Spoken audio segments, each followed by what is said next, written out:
जाऊं कहाँ बताए दिल, दुनिया बड़ी है संगदिल। चांदनी आई घर जलाने, सूझे न कोई मंजिल। गाने की ये बोल साल 1959 में आई मूवी छोटी बहन मूवी का है।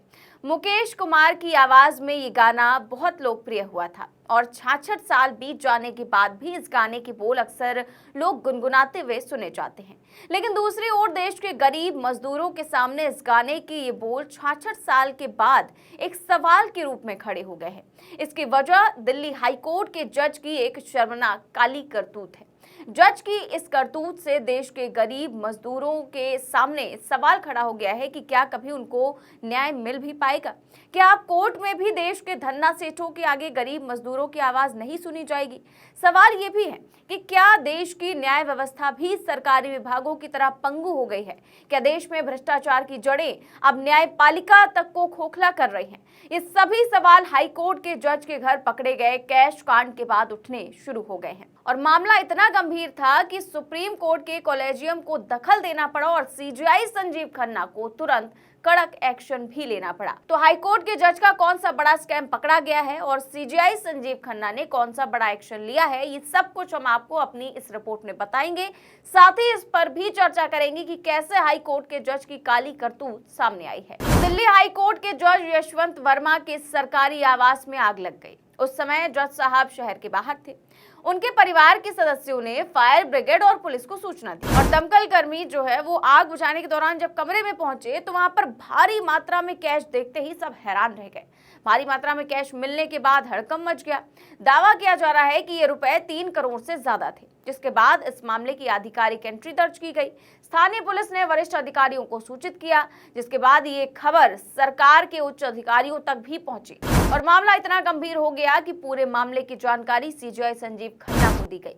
इसके बाद तुरंत ही सीजेआई संजीव खन्ना एक्शन में आए और कॉलेजियम की बैठक बुलाई गई और जज यशवंत वर्मा को वापस उनके पुराने ठिकाने इलाहाबाद हाईकोर्ट भेज दिया गया। मीडिया रिपोर्ट के मुताबिक कॉलेजियम के कुछ सदस्यों ने पूरे मामले पर गंभीर चिंता जताते हुए कहा कि केवल और केवल ट्रांसफर से काम नहीं चलेगा। इससे न्यायपालिका की छवि धूमिल हुई है और न्याय व्यवस्था से जनता का विश्वास कमजोर हो सकता है। कुछ सदस्यों ने सुझाव दिया कि न्यायमूर्ति वर्मा से इस्तीफा मांगा जाना चाहिए और अगर वो इनकार करते हैं तो संसद के माध्यम से उन्हें हटाने की प्रक्रिया शुरू की जानी चाहिए। दरअसल संविधान के अनुसार किसी भी हाईकोर्ट या सुप्रीम कोर्ट के न्यायाधीश के खिलाफ भ्रष्टाचार, अनियमितता या फिर कदाचार के आरोपों की जांच के लिए 1999 में सुप्रीम कोर्ट द्वारा इन हाउस प्रक्रिया तैयार की गई। इस प्रक्रिया के तहत सीजेआई पहले संबंधित जजों से स्पष्टीकरण मांगते हैं और अगर जवाब से वो संतुष्ट नहीं होते हैं या मामले में गहन जांच की जरूरत महसूस होती है तो सीजेआई सुप्रीम कोर्ट के एक जज और 2 हाई कोर्ट के चीफ जस्टिस की इन हाउस जांच समिति गठित कर सकते हैं। इसी को देखते हुए जज के ऊपर भी इन हाउस जांच पर विचार किया जा रहा है और महाभियोग की प्रक्रिया तक चलाए जाने की चर्चा उठ रही है। हालांकि अभी तक कोई फैसला नहीं लिया गया है और जज के घर में ये करोड़ों रुपए कहां से आए थे और किसी जज के घर में इतने पैसे कैसे हो सकते हैं। इन तमाम सवालों ने आम जनता के मन में भ्रम पैदा कर दिया है और साथ ही साथ सरकार को और सुप्रीम कोर्ट को भी सोचने पर मजबूर कर दिया है। चर्चा तो यही है कि जरूर कोई ना कोई बड़ा स्कैम हुआ है। क्या पैसों के बदले फैसले दिए जा रहे थे? ये सवाल कैश कांड के सामने आने के बाद आम जनता के मन में तैर रहे हैं। ऐसे में माना जा रहा है कि कॉलेजियम के उठाए सवाल कहीं ना कहीं सही है कि क्या सिर्फ ट्रांसफर से ही कोई दोष मुक्त हो सकता है। आम जनता का मानना है कि इस पूरे मामले की बहुत ही गंभीरता से जांच करने की जरूरत है और अगर सच में किसी मामले में न्याय में हेरफेर के लिए पैसों का इस्तेमाल किया गया है तो फिर ऐसे जज पर कड़ी कार्रवाई करनी चाहिए। आमतौर पर देश के लोग हाई कोर्ट और सुप्रीम कोर्ट पर बहुत भरोसा करते हैं। कई बार जब दबंग और धन्ना सेठ गरीबों और मजदूरों के खिलाफ होते हैं तो गरीब और मजदूर वर्ग के पास न्याय के लिए एकमात्र सहारा कोर्ट ही होता है। वो जो भी होता है, कोई भी मामला होता है तो वो कहते हैं कि सी यू इन कोर्ट, हम तुमको कोर्ट में देख लेंगे। और गरीब के मन में तो हमेशा ये आस होती है कि सरकारों से भले उनको न्याय ना मिले लेकिन कोर्ट उनको जरूर न्याय देगा। लेकिन जनता का न्यायपालिका पर कितना भरोसा है, इसके लिए आपको बता दें कि साल 2018 में डकोटा नाम का एक सर्वे आया था। इस सर्वे में दावा किया गया था कि देश के 60 से 70% लोग हाई कोर्ट और सुप्रीम कोर्ट पर भरोसा करते हैं। हालांकि ये सर्वे पुराना है, लेकिन फिर भी आज भी लोग सुप्रीम कोर्ट के फैसले पर पूरा भरोसा करते हैं। हालांकि इतना जरूर है कि पिछले 10 सालों में हाई कोर्ट की विश्वसनीयता का ग्राफ गिरा है। खुद सुप्रीम कोर्ट ने कई बार इस पर टिप्पणी की है। यही वजह है कि देश में न्याय का पैमाना और आम जनता के बीच हाई कोर्ट भी कुछ संदिग्ध नजर आ रहा है। इसीलिए साल 2022 में वर्ल्ड जस्टिस प्रोजेक्ट की रूल ऑफ लॉ इंडेक्स में इंडिया का स्थान 97 देशों में 78वां था।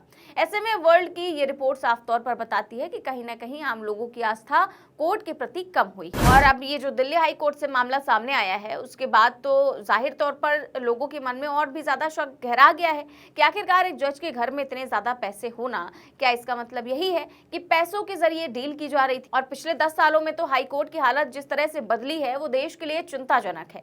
जस्टिस शेखर यादव के मामले से तो आप वाकिफ ही हैं, कैसे उन्होंने कोर्ट और कानून से ऊपर जाकर एक विवादित बयान दिया था, लेकिन आज तक उनका कुछ नहीं हुआ। इसके बाद कर्नाटक वक्फ लैंड स्कैम में भी अभी तक जांच चल रही है और इसमें कर्नाटक में वक्फ की जमीन पर 2000 अरब रुपयों की हेराफेरी हुई थी।